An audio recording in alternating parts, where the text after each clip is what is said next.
Hello everyone and welcome back to The Lost Wisdom of the Earth.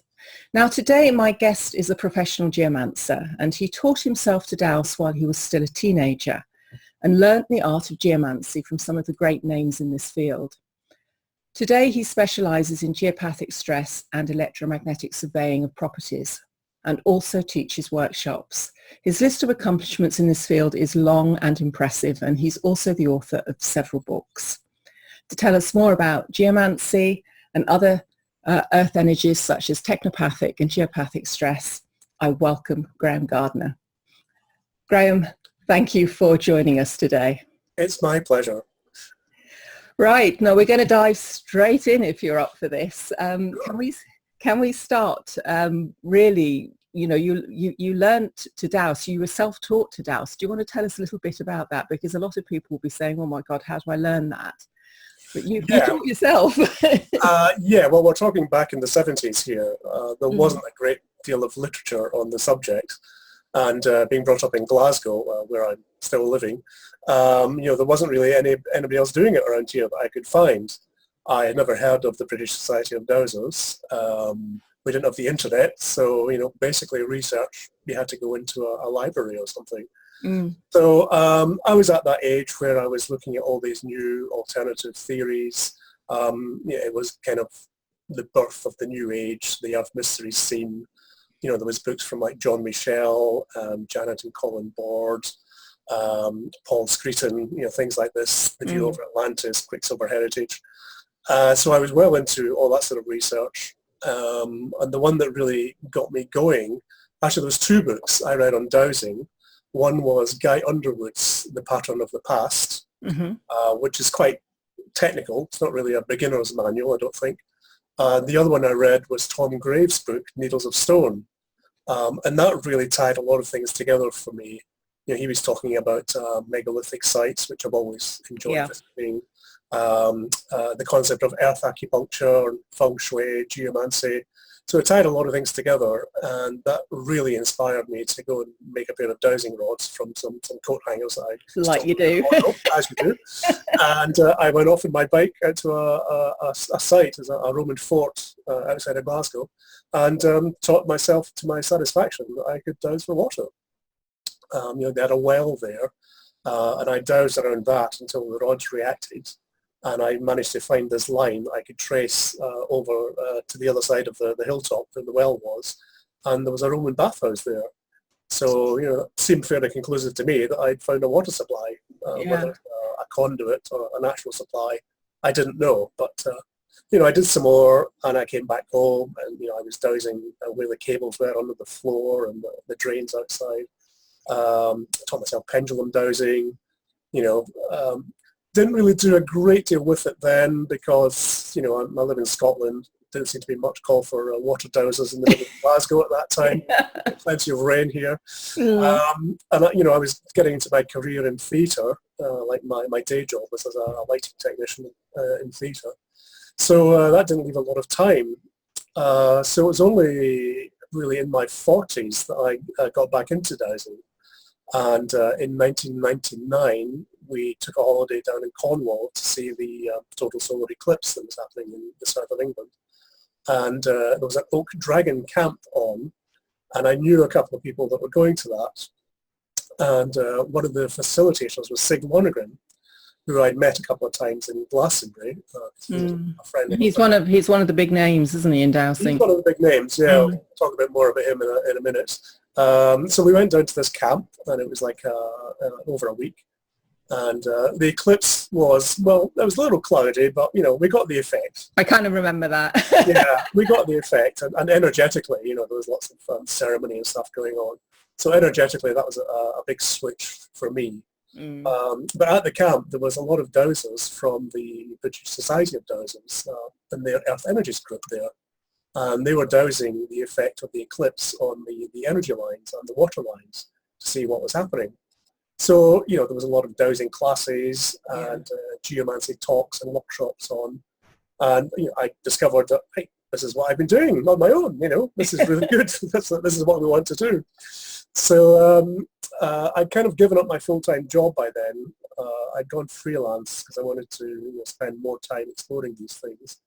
So I signed up to do some training with Sig Lonergan and Patrick McManaway, who was also at the camp. Yeah. And they were running a geomancy school in Glastonbury the following year. So I signed up for that, and that meant driving down to Glasgow, from Glasgow to Glastonbury every few weekends. That's a big commitment. It was about 10, I think it was maybe 12 long weekends down in Glastonbury. Yeah. So juggling that with the work schedule took a bit of doing, but we managed it.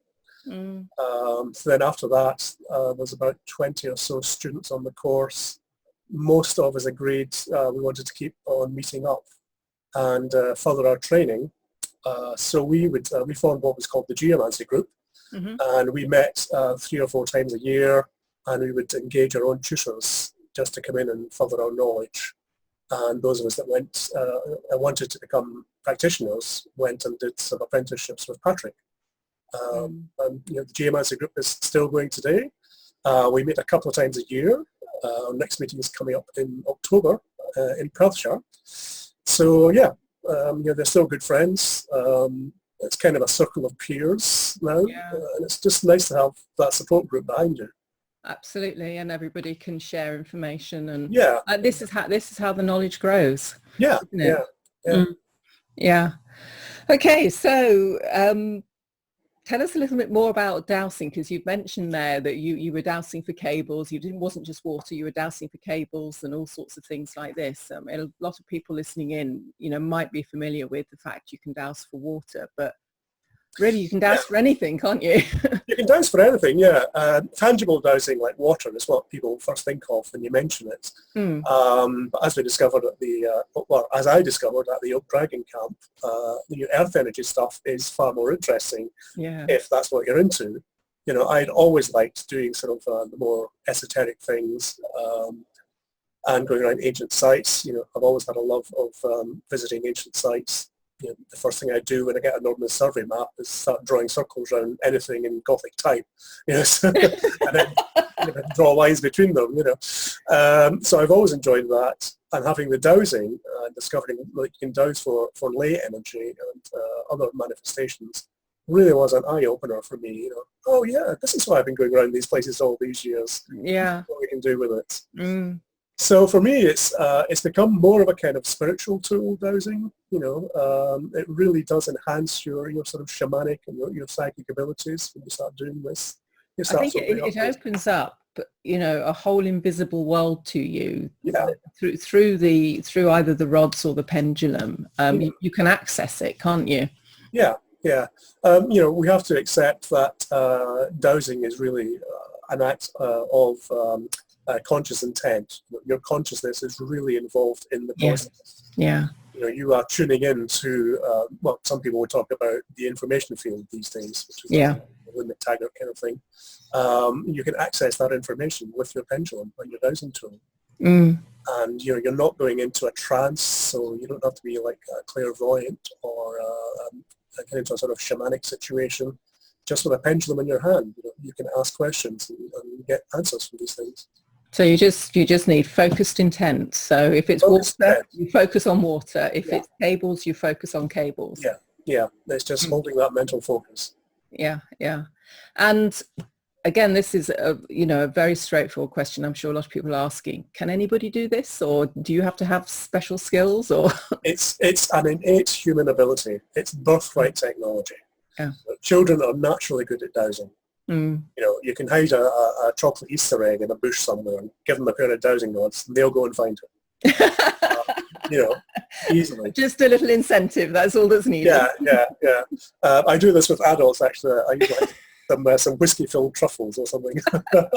I like the sound of that. I'm coming on one of your courses. Yeah. I mean, as long as you're open-minded, you have to accept the possibility of it that it will work. If you're dead skeptical, then it's never going to work for you. Yeah. So, I mean, that's a very interesting point there. If you're dead skeptical, it's never going to work for you. So we come back to, you've got to have an open mind. These things only, otherwise you become the block that stops it happening. Yeah. Dean Radin, the American psychologist, familiar I have, yeah. his latest book, it's called Real Magic, which I thoroughly recommend if you haven't read it. He talks about experiments that they've done that do demonstrate that psychic experiments do work better if people are invested in it. If they believe it's going to work, they get better results. So, there is actually experimental evidence of that. Well, this kind of ties into quantum physics, doesn't it? And Absolutely. The principles of quantum physics, where something to do is that the observer of an experiment actually affects the outcome. Yeah, the famous double slit experiments. Yeah. So I talk about that in my new book, actually. And is that, I've got here Dowsing Magic. Yes, one, which is now out of print. You're lucky enough. I actually have the last copy, folks. Yes, the new one is at the printers, and I did put in a half a chapter about the double slit experiment and the observer effect. So that'll be out probably second week in September when I get them back from the printers.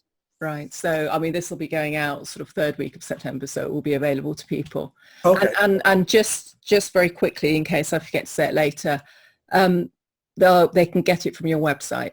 They can get it from my website, which is westerngeomancy.org. It will also be listed on Amazon, but basically it's me that has to go and post it. So buy it from me, don't give Amazon the money. Good, yeah, very good point there. Yeah, I will be doing a Kindle version as well, so if people want to just download that. Right, yeah. And we were talking just before we started this, and you were saying that you're basically self-published now. So, I mean, as a, you're a dowser with all sorts of other skills as well that you've had to learn to. Yeah, the self-publishing is a bit of a steep learning curve. Most impressive. Yeah, especially trying to get Microsoft Word to do things that you want it to do, and it just refuses. Yes, I've got fond memories of days like that. Yeah.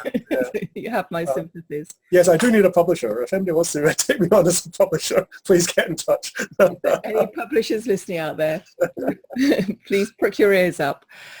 Can I talk a little bit about you talk in here in this book about black streams of energy or living over water and things like this, because they have very real implications for health. And I actually live very close to a town that was founded because of its springs. It's healing waters, which have all been capped, and the town has been built over the springs. And if I'm honest, the town has a real malaise about it. Yeah. So can you tell us a little bit about that and the problems with that and what they found? Sure. Well, a lot of the research in this is what we call geopathic stress. The research in this goes back to the 1920s in Germany. Where there was a very famous test was done in a town of Vilsbiburg. I hate having to pronounce that, I nearly always get it wrong, which is in Bavaria. And it had a very high incidence of cancer. And there was a dowser called Baron Gustav von Pohl, who theorized that he'd been dowsing through the town, and he tracked all these watercourses and found that they went under the houses of everybody that had cancer. And this was checked with a map of the town and the town physician, and they found an absolute correspondence with this. So he was. This was ridiculed by the. Like 100%. Everybody who. Yeah. Every single bed had a water line under it, and this was ridiculed by scientists who said, "Well, it's just because it has such a high incidence of cancer." So he went and checked the town with the lowest incidence of cancer, and they found exactly the same thing. And there's been several tests done since then with various scientific instruments as they've been developed. So it's been vindicated several times. It does seem that there is this radiation or influence, shall we say, given off from underground water. Depending on the geology, it seems to be some sort of electromagnetic thing. It's very subtle radiation. Yeah. It's spending a long time over it, like if you're sleeping over it. Yeah. It tends to deplete the immune system. So if you have any ailments or illnesses, they're going to get exacerbated over time. Any sort of chronic things are just going to get worse. Yeah. And any healing modalities that you're being put under by a practitioner it's going to be compromised because your immune system is constantly under attack. Yeah. So it basically is very draining. Yeah, it's very yin energy, so it's Yeah. very draining to the immune system. Yeah. Mm-hmm. The other side of the Earth energy picture is lays. Yep. I try not to say ley lines. There's a good reason for that. Actually, I'm trying to find out the first use of the term now, because everyone thinks, oh yeah, Alfred Watkins called them ley lines. He wrote But he got it from somewhere. The Old Straight Track. He never said ley lines. There's a lot you see in various sort of villages and things, lay field or lay farm or lay lane or things like this. Yeah. Well, Watkins called them lays because he found the word in so many place names. Yeah. Lay means a straight strip of land. So Right. a ley line is a bit of a tautology because you're basically straight. And Watkins never actually used the term. He only ever said lays. He never said ley line. Oh, well, this is Chinese whispers, isn't it? Yeah, it is. And also at Dowsers we like to distinguish them because there are the Watkins lays, which are usually visual alignments. Yeah. And then you get energy lays, which don't necessarily have to have an alignment. They can just be found as a straight dowsable line of energy. So that's the two. That's how we like to distinguish it. Yeah. Now, I've often thought is what you are terming the energetic lines as being a bit like the meridians that we have in our body. Yeah. So that's a fair analogy. Yeah, that's a fair analogy. So they tend to be more yang. They're the sort of yang side of the picture. Yeah. And likewise, you don't want to be sleeping on that. That's like having an espresso coffee and expecting I notice it quite when I'm on tour. Having worked in theatre, I tour a lot, and in hotel rooms, if I can't get to sleep, it's nearly always it's either the Wi-Fi or it's the bed is on a lay. Right. So I can tell the difference. We've got two things to talk about there. Let's start. Keep with the earth energy for the moment. Yeah. So if you are sleeping on one of these, or you suspect you are, what can you do about it? Ring you. The first thing, you could move the bed. Yeah. That's the bottom line. If you can't move the bed, there are dowsing remedies that can be applied. Yeah. Most dowsers, the traditional fix is some form of earth acupuncture. Yeah. Like for water lines, it usually involves hammering in a steel rod into the line. Yeah. For energy lays, you can do some diversionary techniques just with intention, or you can use standing stones. There's various methods. Every dowser has their own thing. So, I mean, in Britain, we're lucky, and in large parts of Europe as well. There were these megalithic landscapes, they call them, where you find a lot of standing stones, stone circles, and other monuments and things like that. Is this what they were doing? Possibly. I'm asking you as if you know Stone Age man. Yeah, well, we're still trying to rediscover all this ancient knowledge. We don't know. I like to think of it that the stone circles were the sort of Neolithic equivalent of an electrical power grid. They're diverting the earth energies to where they needed to be. Yeah. But some interesting research has been done to show that most of these ancient sites are situated over magnetic discontinuities, where there's a variation in the magnetic field of the earth.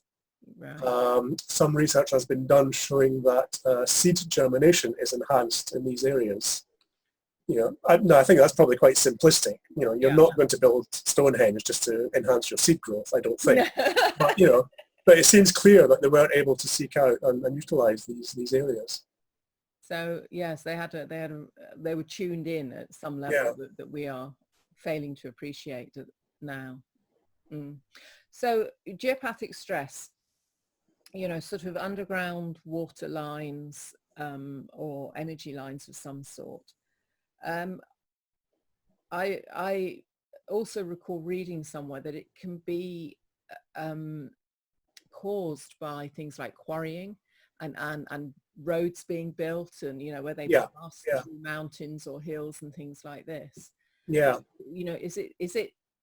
Is it man-made damage? Is it natural, or is it a mixture of both? It's a mixture of both. Certainly in Britain, there's probably more man-made damage these days because, it's a small island. It's hard to build something that's not causing a problem. Yeah. But things like quarries and mines are very typical. Anything that's a cavity creates a resonance, particularly with lay energy. And that's also why, like wells that are capped, you still have a resonant cavity there, so that creates unhealthy energies as well. So yeah, so again, you would contact a professional to try and sort that out. It's not something you yeah do yourself. There's been lots of cases where new roads or motorways have been built, especially where they've done like a big cutting through the hillside and they've disrupted some of the lays there, and you see an increase in road accidents at that spot. Some people have done remedial work on that, like putting in standing stones or quartz pillars and things. Just sort of reconnect the lines. So, but it does remind me very much of the work that you kind of do on your own body from a holistic health point of view. If there's been a cut or maybe surgery on a part of the body that goes through a meridian. Ley lines in the body. I mean you have to reconnect what has been severed, basically, for the body to start to thrive again. So it's exactly, we're talking about Mother Earth's body, aren't we? And there is, I think the meridian picture is a good analogy for the Earth. There are these global grids, global energy grids, which seem to dictate where things happen, where like hilltops and mountains and stuff occur. Now, lots of people are researching this in their own area. In my book I mention 3 of the long distance lays in the UK, which is the Michael line, the Apollo line and the Berlinus line, and they all nearly coincide with one of the global grids, but they're all sort of displaced by 10 degrees from this grid. So it's like, what's the effect of that? Well, I'm using it just to say, well, maybe there is some validity to this whole global grid theory. But the fact that there's any correspondence at all, which would seem to indicate there's something going on. Because you mentioned in your book as well, and I've heard it talked about the Hartman and Curry grids. Are they something slightly different?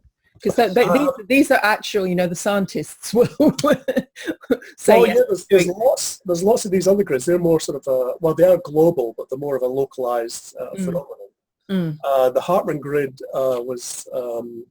is a line north-south, and in Britain the rectangular square is about 1.6 by 1.8 meters. Down in southern Europe they get up to about 2.2 and 2.5 meters. So it varies with latitude. Then there's the Curry grid, which is at 45 degrees to the Hartman, and slightly larger squares. There's another one called the Benker grid, which is 10 meter squares thereabouts, and overlays the Hartman grid exactly. Wow. There's about another 20 grids I could name for you. So there's just this mass of line.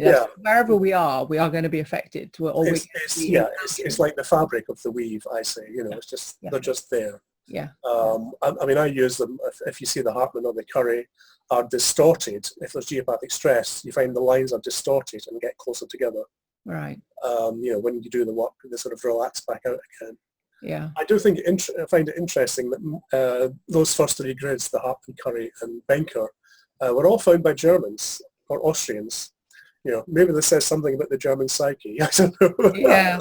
It's interesting you say that as well, because it's a German who sort of discovered about the cancer and things like that, and I'm aware, because I've got some German friends, that they have a much greater awareness of this over in Germany, and it's something that they don't poo-poo it at any level, and they are prepared to work with it, and they are portrayed as being a very logical, very sort of practical kind of people, and yet we who have a more mystical aspect to us here in these Celtic islands poo-poo. Well, it's the same in anywhere in Europe, really. I mean, France as well. If you see some French people in a church here and you pull out a pendulum, they'll go, "Oh!" They'll come over and start talking to you. It's just it's accepted to them, So there has been a lot more research done in the continent than there has here. Also, I think perhaps they have a less vociferous skeptical community. Mm. over there. You know, the UK Mm. skeptics are quite vociferous and tend to jump down your throat at any mention of this sort of stuff. Yeah, and it surprised me, you know, the number of people I know who douse, who Yeah. it's only when they find out that you douse will talk about it. Otherwise, they just keep mum about it because Yeah. so many people are prepared to point fingers and ridicule. Yeah, there's a sort of British reserve as well. You know, Very much so. don't talk about And these. there's, you know, things like the BBC, you know, our broadcast media over here don't do us any favours, because I even just a few weeks ago at the beginning of the summer, they had an article on, you know, supposedly investigating, looking at dowsing, but Yeah. really, really pulling it apart and making fun of it. Yeah. And it's kind of like there is so much circumstantial evidence. Well, there's evidence, all the finding of water and things like this, and utility companies. I've seen utility companies, you know, sort of dowsing in order to find water pipes or yeah. I mean, it's very useful, you know, for that sort of thing. Yeah. So I mean, you don't find corporates doing this if it doesn't work, and yet the kind of official attitude is it's a load of rubbish. Yeah. Yeah. Well, we're a bit schizophrenic, aren't we? Can I go on next to talk about technopathic stress, because this is slightly different, and you know, nowadays it affects all of us. And I don't have a copy of the book, but you do, don't you? Can you just show everybody your book? Because this little book, everybody, is, you know, anybody who lives in the modern world needs to understand what's in this book, don't they? Yeah, this is a basic guide to technopathic stress. Now in its third edition. I keep updating this every couple of years just to try and keep up with the technology. I started writing this, well, I started researching this because we mentioned earlier, I can't sleep in a hotel. Usually it's the Wi-Fi. Yeah. It's not the Wi-Fi, often it's a lay that I'm sleeping on. Yeah. I started researching this when I was staying in a bed and breakfast in Dublin. I was there for 3 nights, and it was a nice quiet street. I dozed, and there was nothing going on in the bedroom. Comfortable bed, dark bedroom, did not sleep a wink for 3 nights at all. Wow. And it was when I was checking out, I noticed that my bedroom was above the reception desk, and they had the Wi-Fi router on the ceiling, right underneath my bed. Wow.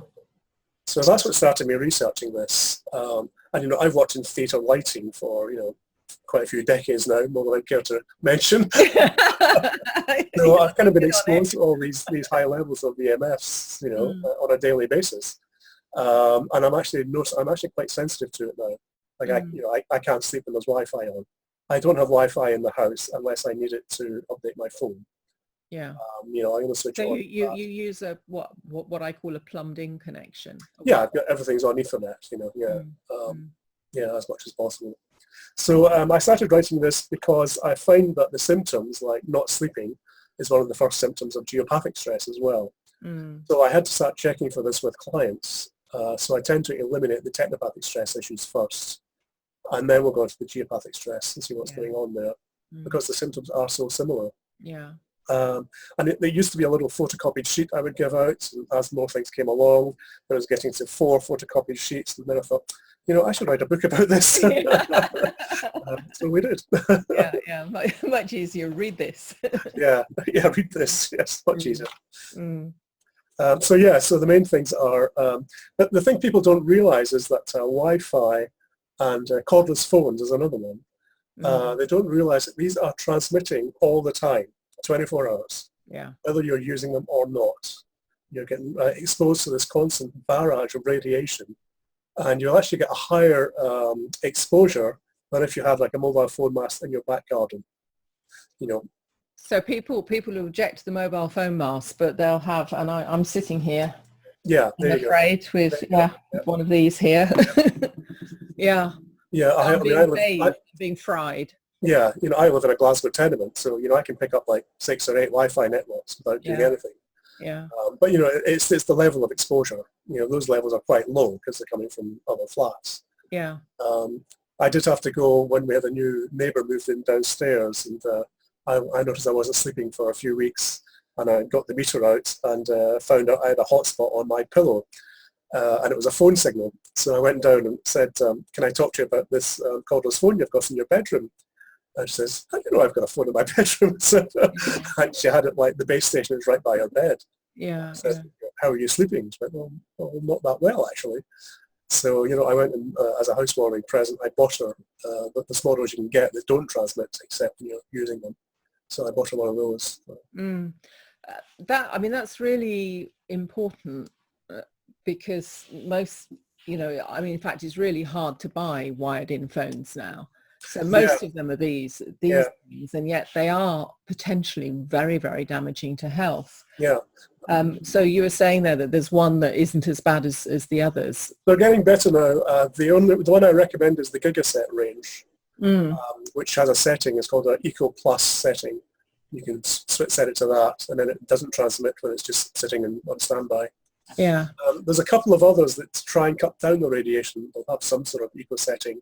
Might not necessarily cut it out completely, but it'll certainly reduce it. Yeah. But you still have to be aware when you're using one of these. It's like having a mobile. Yeah. You're getting more exposure from that than you are from your mobile phone.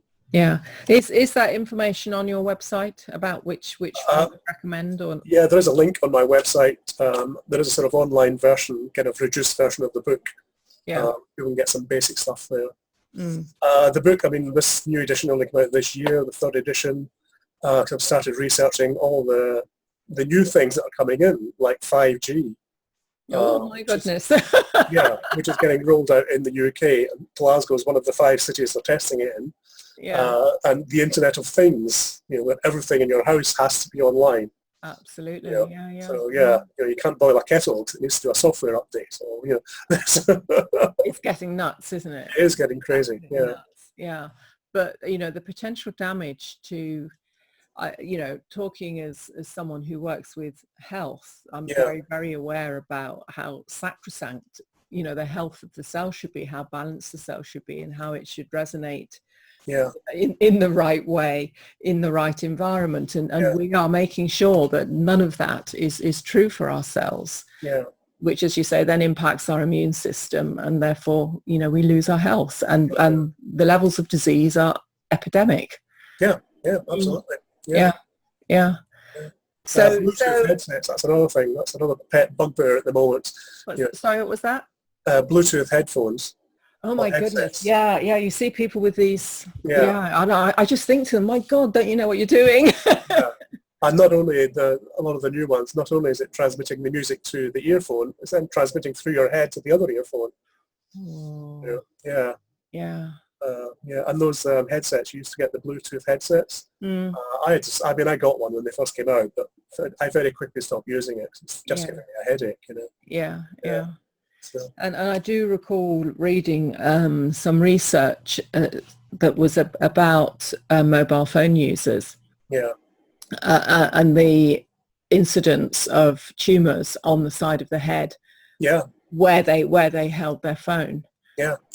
But my wife's boss at her work, one of the partners there, wore a Bluetooth headset all the time, and she'd had 2 tumours removed from that side of her head, and then she died from the third one.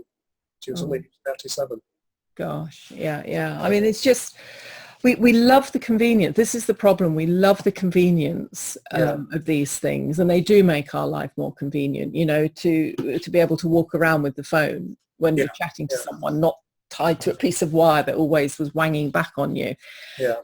It's wonderful, but there's a price to be paid for this, and it's kind of like, how do we walk the line between convenience and keeping ourselves safe? And the price is our health. Yeah.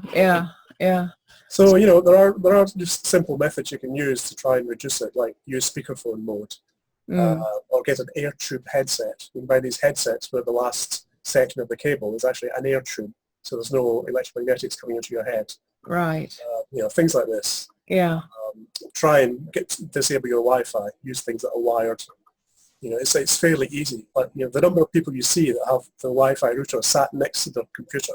And it's like a foot away. You can plug a cable into that and switch the Wi-Fi off quite easily. Yes. So let's just go through one or two obvious things that people can do, like sort of just get a length of the right kind of cable and Yeah. Yeah, I mean, there are some routers actually have a switch that you can switch off the Wi-Fi. I mean, I've got one on mine. I have a Netgear. I think the Netgear ones are quite good for that because they nearly always have a button to switch off the Wi-Fi. So if you have everything wired in, you don't need the Wi-Fi on.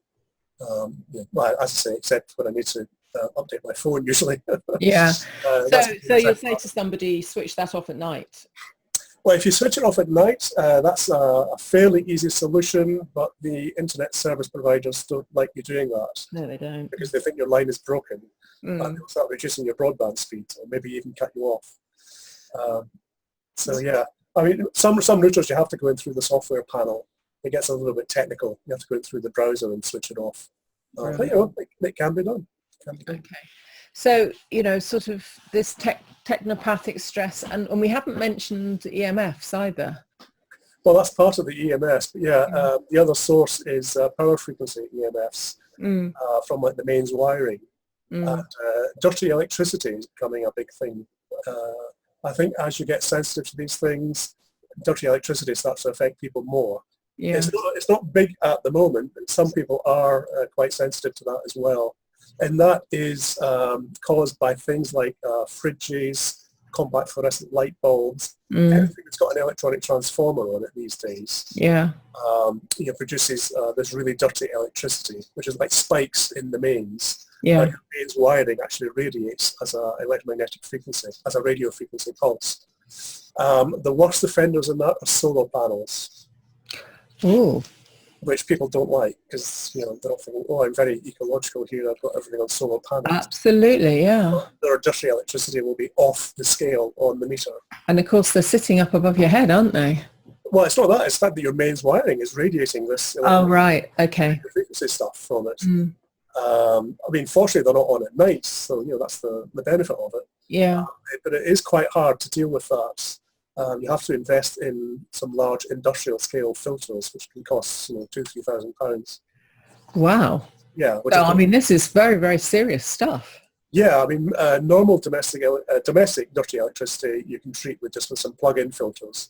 The solar panels, you have to get these industrial ones. And of course, the panel installers don't want to put them in because it will add that to the price. They're not expensive enough. So, yeah. Yeah. That is something that we need more of in Britain, I think. And well, that's really interesting because I hadn't realised any of that about solar panels. What about smart meters? Because they're being, they're being rammed down our throats, aren't they? How long have we got? Yeah. Yeah, smart meters, that's a big thing. There's lots of campaigns about smart meters. If you go to stopsmartmeters.co.uk, you'll get loads of information on that. They're transmitting. Usually the ones I've come across in Britain tend to be using the 4G networks at the moment. But they want to upgrade them to 5G. And they're also transmitting on your Wi-Fi. Like they need a working Wi-Fi connection so that you can get your little remote meter. I think the whole scheme is a colossal waste of money, to be honest. I saw a report recently that said the average saving per household is probably only going to be £11 a year. Yeah. The amount of money they're spending putting these in. I've talked to one or two people, and they reckon their usage has gone up since they had the smart meter. Yeah, certainly bills have gone up in a lot of cases. Yeah.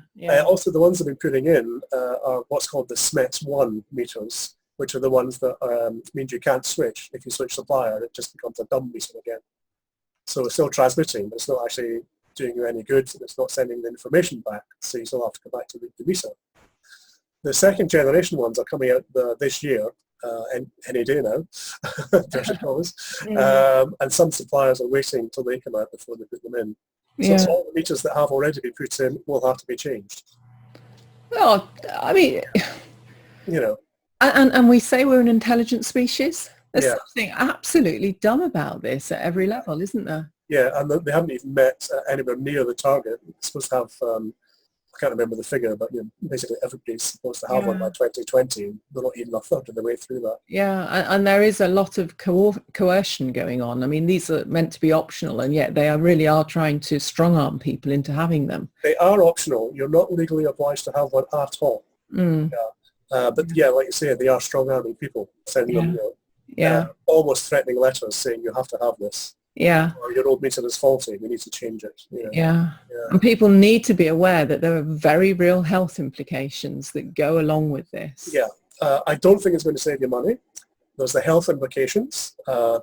It's also, I think the whole system is open to being hacked.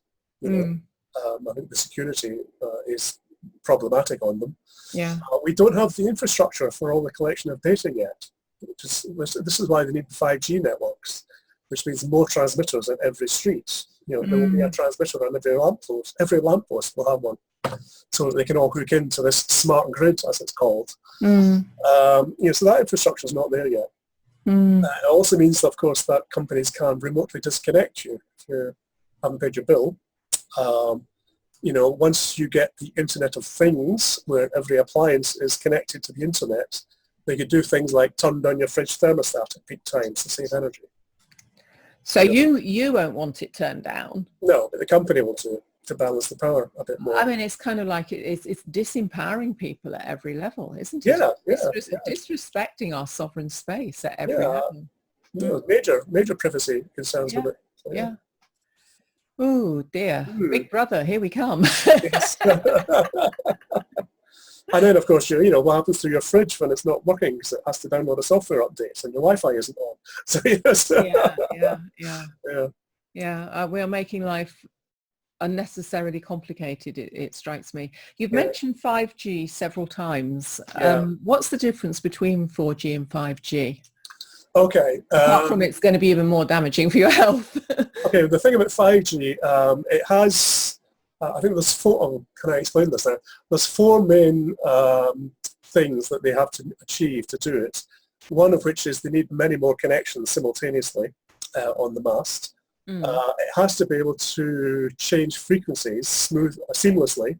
So any of the existing frequencies for Bluetooth and Wi-Fi and the existing 4G frequencies will become part of 5G. Right. It's also accessing higher frequency bands which haven't yet been utilized. And if you have a higher frequency, it means you can carry more data. It has a greater bandwidth, but the transmission range is shorter.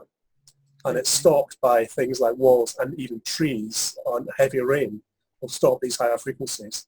So you need more and more transmitters to do it.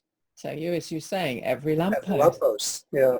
Which means that none of us will ever get out of one of these fields. Yeah, pretty much. I mean, I think the real reason they want this is for the driverless cars, because they need the high data to cope with all the number of driverless cars, in about 50, 20 years down the road when everybody has one. So I know we're going into EMS from the batteries under the cars. Yeah, what we're doing to ourselves. Poor Mother Earth must be clutching her head in despair. Yeah, I mean, there are ways you can shield these things. There's one of the early purchasers of a Tesla car actually got them to put some shielding in over the battery pack because he was electrically sensitive. One of my clients is a keen motorcyclist, and he turned me on to the fact that there is a high incidence of testicular cancer amongst bikers. Really? Because all the electronics are right under the saddle. Ooh. So, and there's a huge amount of magnetic field coming off of that. Yeah. Imagine what that's doing to your parts. Absolutely. Oh my goodness. So he's just bought quite this differently. He's just bought this metal shield. There's a special metal you can get called Mu metal, Mu metal, which actually shields magnetic fields. And there's a chap actually makes special saddles called the Biker Saver, I think it's called, this Canadian chap. So he's got one of these, and I just measured it a few weeks ago, and it does cut it down by about 70%. Cuts down the magnetic field. Yeah, which is big. You've mentioned a couple of times that you've measured things. You can buy meters, can't you, to measure? Yeah, there's various meters you have. I have a collection of meters, as well as my dowsing tools, of course. So. Yeah. And to get back to dowsing, because we've kind of like sort of gone on a bit of a detour, but it's a really important detour, isn't it? A really important one, this. Could you douse these fields? Yeah, you can certainly douse the extent of the fields if you want to, and if you haven't got anything else, I will do that. You can numerically assign a number to anything you find. Yeah. Strength of a field, which will be relevant to you. Might not be the same to anybody else, but it will be relevant to you. So you could sort of say, show me if this line is harmful to me on a scale of 1 to 10, with 10 being very harmful. Yeah. There's various things like that. You can do Yeah. percentages or whatever. Yeah. There's various scales have been developed over the years by Dowsers.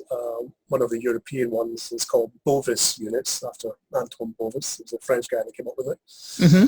And that's quite complicated. Originally I think it was just 1 to 16. Then it developed it based on the frequencies of angstrom units, subatomic units. And that gets very complex. I've yet to find two Dowsers who get the same results with any of these scales. I will use a simple plus or minus scale. I've got one here in my other gadget, which you probably haven't seen. Oh, yeah. Yeah. So there's a center line. Oops, my sister's throwing it in there.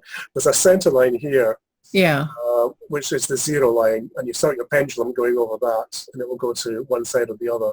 And one side gives you 1 to 10 plus, and the other one's 1 to 10 negative. Yeah. That's a good way of doing it, actually. It's just very straightforward. Yeah. That's a simple one. The colours on this, actually, this is the Gardner rosette, as it's called. Mm-hmm. The French had a colour disc with 8 colours on it, which is used usually to categorise water. So it's used in healing work. And I found that the 8 colours weren't enough for earth energies, because I kept clairvoyantly seeing these on these big energy lines, these other colours. So I've added some more colours to this, which is quite useful for earth energy work. And can people get that from you? That's from my website. A mere £5. Good stuff. Yeah, because that's important. You've kind of brought us quite neatly back to energy lines, really, and dowsing them. Understanding that not all energy lines, we've talked about geopathic stress and stuff, but not all energy lines are harmful, are they? No, not all that harmful, no. Like a lot of the grid lines, it depends which grid line it is and where it is. Yeah. If you have a crossing under your bed, that could be, you can get a little vortex there, which can be problematic. Most things that you can deal with. Yeah. And we are creatures of Mother Earth. Yeah. And most of the time, if we're in harmonious resonance with her, we're absolutely fine. It's just that we are, with everything that you talked about, we are becoming extremely disharmonious with her, aren't we? Yeah. Ultimately, I think any healing is a sort of shamanic act. You are focusing your intention to bring healing to the place, and you're setting up that psychic space. Yeah. To be safe within it. So is it fair to say that a large part of your work it's not just healing humans, it's healing place? Yeah, that's the main part of my work. Well, that's the secular work of a geomancer, is this healing place. Yeah. The fun stuff is building sacred space. Okay, tell us a little bit about that. Well, there's a whole art of geomancy in dowsing to find the appropriate place where you have a good configuration of earth energies. And then there is the design of the space. We include things like sacred geometry. Using a sacred geometric form enhances the energies. Which is why the Gothic cathedrals are such powerful spaces. Yeah. So the geometry enhances the energies. And it's all the same ratios in geometry, in architecture, in music. They all have the same ratios, so they all work together. Right. So this is why, all the Gregorian chant and sacred music works very well in these spaces. Yeah. It does raise up the energy. So we're trying to include that. And then there is alignments, trying to bring in astronomical alignments, connections to the local landscape. All these things enhance the energies of the space. Yeah. So somebody could do this potentially. They could set up, a sacred space, a healing space.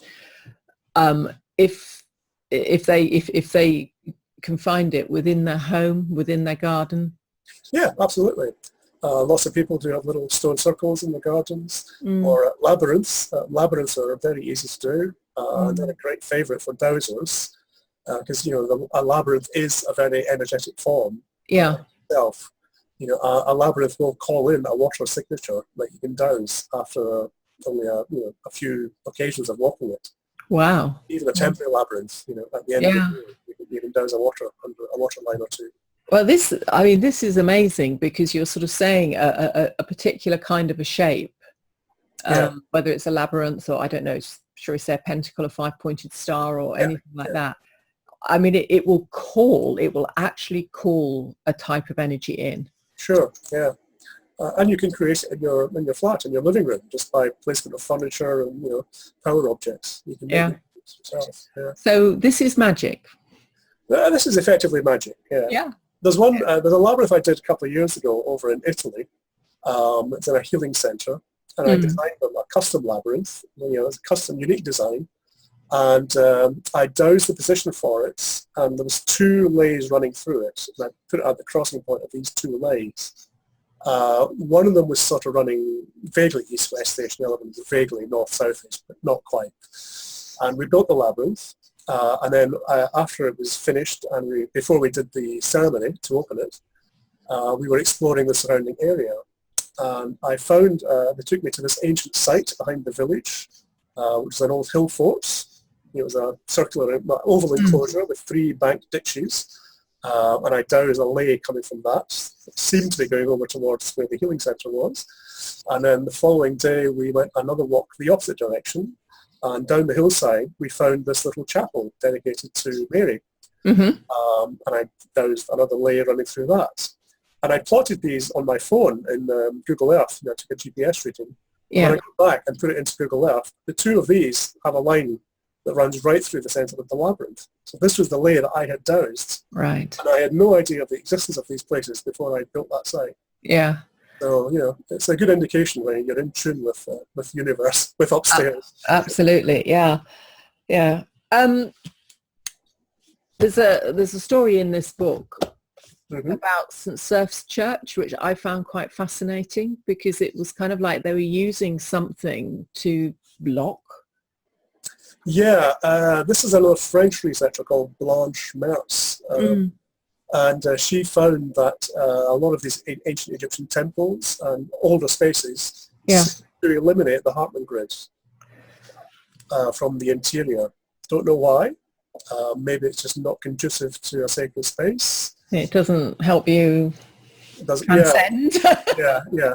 I found this, and that was one of the churches when I first discovered this. I've since found it in quite a few other older churches, where the grid lines will sort of bunch up around the outside, and then you'll get nothing inside. But So St. Cerf's Church, it's just a dead space. St. Cerf's Church is interesting because after the Reformation, they built an extension to make it a T-shaped plan, and they moved the pulpit to the sort of top of the T. So the preacher is looking 3 ways. And as you walk down into the extension, the Hartmann grid suddenly goes back halfway down. When you get outside where the old walls were, you get another bunch of lines, and then the grid is back. So so that's interesting. So they'd lost the understanding of whatever it was. Yeah. This is what we're still trying to get back to these days. Yes. Why did they do this? Yeah. Well, it's people like you and Patrick McManaway and all of the others who are, working so tirelessly to just try and rediscover. Yeah. Because either this knowledge has gone well and truly underground, or we have just forgotten it because we've got so in love with our technology, basically. Yeah. So it's this is the reason I do it and why I like teaching it, because it's trying to pass on the knowledge. Yeah. Because young people, it's hard getting to get their face out of a mobile phone. Yes. They can't tell you what phase the moon is. They can't find north on a clear night. Yeah. Yes. Like this, Yeah, and this is, it's vastly important. Well, before we finish, can we just talk a little bit about how people could learn more from you, or how they could access your services? Because there's some really important stuff that we've covered here that plugs in to not just understanding Mother Earth, but also people's ability to live well on the earth. Healthily. Well, you can contact me through my website, which is westerngeomancy.org. I'll make sure that's up. There's also a YouTube channel, Western Geomancy. I've got a few videos on there. I'm on Facebook as Grahame.Gardner, so you can connect with me there. Okay. On Twitter, Twitter is @GrumGeo, GRUMGEO. Okay, I'll put all of this up so people have the different contact points. Yeah, yeah. So yeah, dowsing is just a really good self-development tool. Yeah. For Yeah. mental training, spiritual development. Yeah. So you do workshops for people. I do run workshops, usually in the spring and the autumn. I have. That's in the UK, is it, or do you go abroad with them? That's in the UK, although I go abroad. I regularly present at conventions in America. I was at one in California just 2 months ago, the West Coast Convention in Santa Cruz, which is great because it's hot. Yes. Always a treat for us, Brits, isn't it? Yeah. This year I was over in Lisbon at the Feng Shui conference, been to Japan. Yeah, always it's interesting. You mentioned Feng Shui, and it is worth letting everybody know that actually this is one of the aspects of Feng Shui, isn't it? Very much so. It is very much an aspect of Feng Shui. I think Feng Shui operates on a higher level, higher frequency, if you like. It's more a sort of pure intent frequency. Dowsing likes to get down and see what's actually happening underneath. Yeah. But it's a good cross-platform discipline, I think, to learn. Yeah. And dowsing is like it's the new magic. Dowsing is the magic for the 21st century. Yeah. Because magic is all about really holding your intention and causing change in accordance with will. And dowsers are very good at that. So, we don't need all the accoutrements. You don't need to dress up with the candles and the ropes and all the rest of it. No pointy hat. No, I have got a pointy hat. You've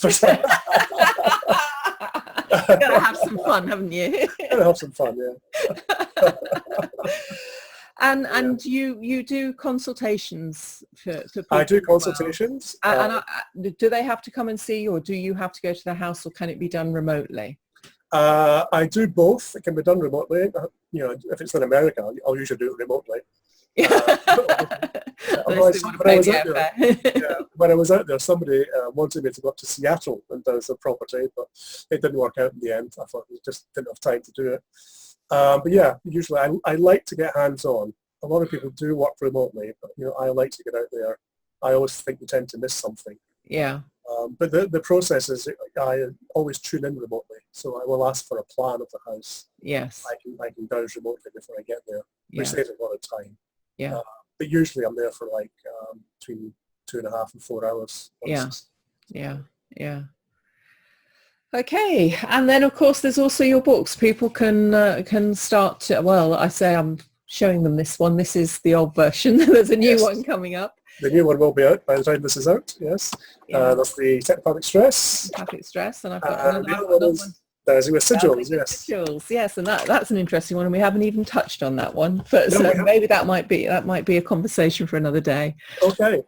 But Grahame, thank you. It's been so interesting, and I hope everybody who's been listening in actually, is beginning to think a little more about the implications of how we're choosing to live now, because they are huge, aren't they? Yeah, and as I said, this being a small island, people are building inappropriately. Yes. There are, I believe in Austria, there are certain cantons where you have to have a dowsing survey before you can buy or sell a house. Oh my goodness, if we ever get to that in the UK, it will be a frosty Friday, won't it? Well, I'd be happy. Yes, I would be happy as well. I think it's so important, one of the things that you said, everybody can do this. This is a skill. You taught yourself. You read a book. You went to the wardrobe. You got yourself some metal coat hangers, and you made your first tools yourself. Cheapest chips. Yeah. You don't need the special tools. I have nice pendulums and stuff. Because it's nice to have nice tools, but you just have a nut on a string. Yeah. A pendant. Yeah. Anything really. Yeah, so it's just a means, whether it's rods or a pendulum, it's a means for focusing what's coming through your body. Yeah, the body is the instrument. The tool is just showing you what's happening. And in these times that we live, with everything sort of piling up on us, the ability to douse and to understand your environment, whether your environment is healthy or otherwise for you, is huge, really. Yeah. Got big implications, like you being able to go down and sort of say to your neighbour, would you please move your phone? Yeah, I mean, people tend to apply dowsing to their own particular discipline. So if you're doing feng shui, you'll use it for feng shui. Yeah, If you're working in a health center, you'll probably use it for that. yeah, It's a really useful tool in every walk of life. yeah, yeah. Right, wonderful. Well, thank you so much. It's been a pleasure. Yeah, it's been wonderful. And to everybody listening in, please, please, please, this is such a simple skill and yet such a profound one. So my thanks to you, Grahame, for giving us time to tell us more about it and all the implications of technopathic stress, which really I think are very scary. Yes, and I shall see everyone again tomorrow with another guest. So thank you all for listening, and thank you once again to Grahame Gardner. Thank you. Thank you.